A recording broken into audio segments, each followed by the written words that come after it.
अस्सलामुअलैकुम वरहमतुल्लाहि वबरकातुहू। लगदे हो की हाल चाल है थोड़ा? तगड़े हो तो जनाब तगड़िया रहना है, घबराना नहीं, हुंदा कुछ भी नहीं है।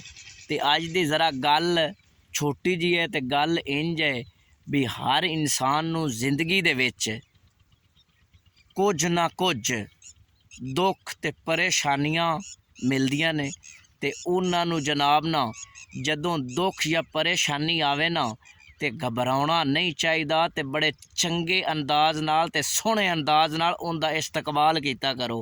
ते वो जिहड़ा दुख ते तकलीफ हुंदी है ना, वो अल्लाह ताला दी अजमैश हुंदी है। ते वो जिहड़ी अजमैश है ना, फिर उनदे विच ओही बंदे तकड़े रहिंदे ने जिहड़े दलेर हुंदे ने ते जिहड़े तकड़े हुंदे ने।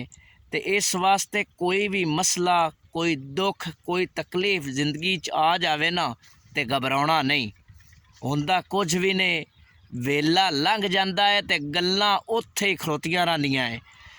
अगर तुसी घबराओ ना तो जेड़े थोड़े आडे गवाडी ने वो भी ताड़ियां मारसन, तो उन्हें करना भी कुछ नहीं हुंदा। ते इस वास्ते ना तकड़िया रहना है, घबराना नहीं। ते सुनियो गल इंज है भी अगे मैं ना आया सी आपदे फसलां ते, रावी दे कंढे ते ना फसल लाई हुई है कणक दी, ते उत्थे पौधे लाया, दरखत लाया, तो उन्होंने लाया पानी। ते मेरे जहन च ख्याल आया भी दोस्तां ते बेलियां नाल ना ये दरख्तां दे बारे तो गल कर लईए, ते आपदी फसल उन्होंने ना विखाई या दरिया का नज़ारा ना करवाया तो बड़ी ज्यादती हो सी। ते सुनियो आए वेखो, आए रावी दे कंढे ते मैं खड़ोता, ते जनाब आए मेरी फसल है, ये आए फसल दे विच, ठीक है।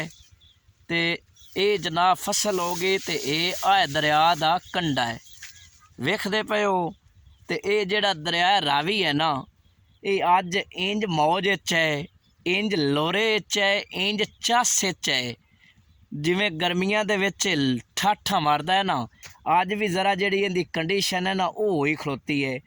तो अल्लाह ताला इंदे तू बचावे, क्योंकि वो आंदे ने ना कि या टांडियां वाली नहीं तो या भांडियां वाली नहीं।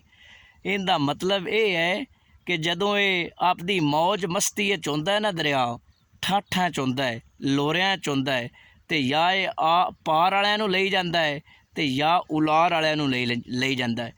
तो इस वास्ते अल्लाह ताला इनू इस कंडीशन ही रखे, ये ज़रा हरकत च ना आवे।